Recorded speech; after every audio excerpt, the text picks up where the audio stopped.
Шестмина млади луѓе пред штипските студенти ги раскажаа своите успешни приказни, како по дипломирањето успеале самите да почнат сопствени бизниси.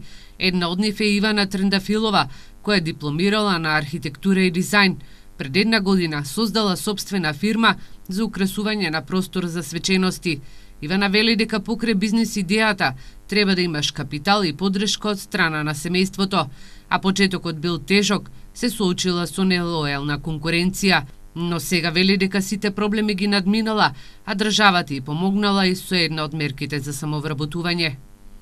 За државата имам искористена мерка за да не плаќам придоноси првата година и ја искористив таа мерка, веќе си плаќам и мои придоноси, така олеснува многу во тоа. Организацијата на денешната трибина е на инфоклубот на Штипскиот универзитет Гоце Делчев. Целта на ваквите настани е да ги поттикнат и охрабрат младите лица и да им го покажат патот до сопствен бизнис.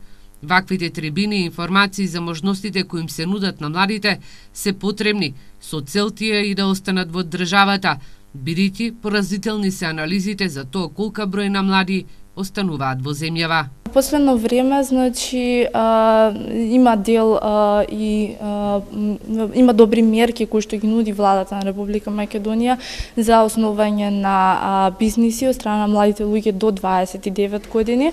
Меѓутоа, значи, некој дел од нив сметаат дека нема доволно капитал, други сметаат дека малите бизниси во нашава држава не се доволно поддржани и затоа, значи, не се осмелуваат на тој чекор да основаат свој бизнис.